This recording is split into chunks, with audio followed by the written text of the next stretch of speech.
Alright guys, what's up? Just want to do a quick video here on how to tie a snell knot and the advantages you can get from tying a snell knot. Now, I like to use pretty much the only situation I use my snell knot in, use a snell knot is when I'm either tying a Texas rig or I'm going to be punching with a heavy weight on a hook with a soft plastic or something, or I'm just going to be fishing a Senko, weightless Senko.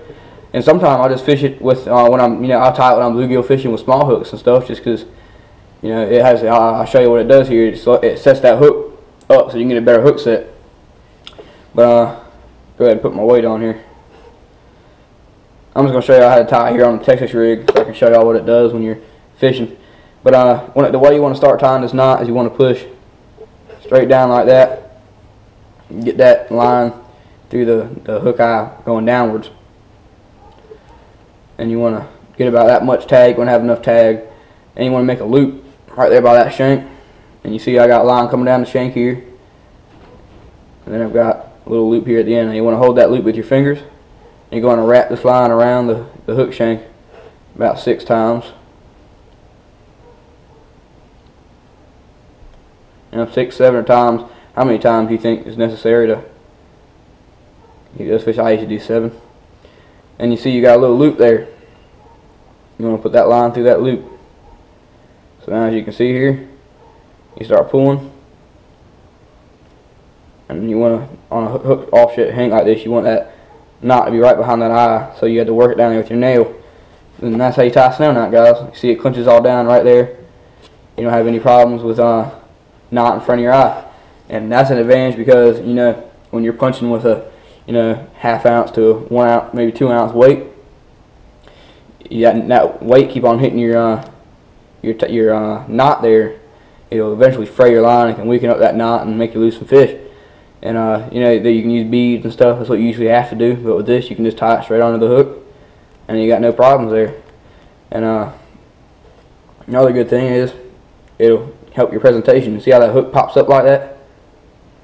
That's because that knot comes in straight through that eye like that. See what I'm talking about? With a normal clinch knot or a polymer knot, that would not happen. And it helps you set the hook. That same thing when you set it up against that weight and it pops up like that. It doesn't just give your bait action, but when you got your hook buried in that plastic, it'll help you set the hook. It'll pull it up out of that plastic, and it'll go up in the fish's roof of the mouth, wherever it's going to go, and just help you get better hook sets. So yeah guys, that's how you tie a snell knot. And great for Texas rigs, punching rigs. So yeah guys, thanks for watching. Alright, now just in case y'all didn't get a good look at that, I'm going to do it one more time. Get your line. Put it down through the shank of the hook, just like that. As you can see, you want to make sure you're going facing downwards. You don't want to have your line going upwards, or this won't work right. So you're going to want to have it just like that. Sorry if this camera's not focusing too good. Using my GoPro, so not very good for close-up shots, but it'll do. Now I'm gonna run it down the shank of the hook. Run that line down the shank of the hook. Make sure I got enough tag. Then I'm gonna fold my line over. See, that creates a little loop right there. See that loop right there? I'll go ahead and show you this whole knot, and then you have that line running down the shank of your hook. Now what you want to do is hold that loop with your fingers so that it'll stay on the shank of that hook. Then grab your tag and wrap it around the shank of your hook 5 to 6 times or 7 times. Like I said, I like to do 7. I don't know how many that was, I'm not counting. Just doing this on camera. But then you're going to feed that line through that loop. See that?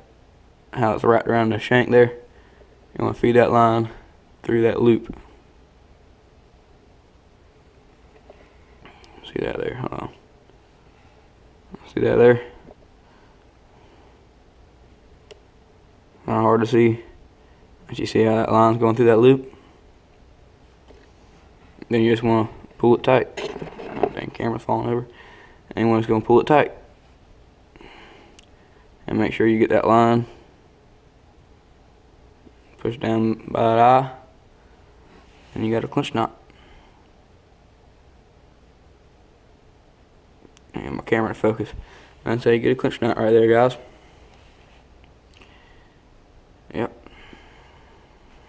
Alright, thanks for watching.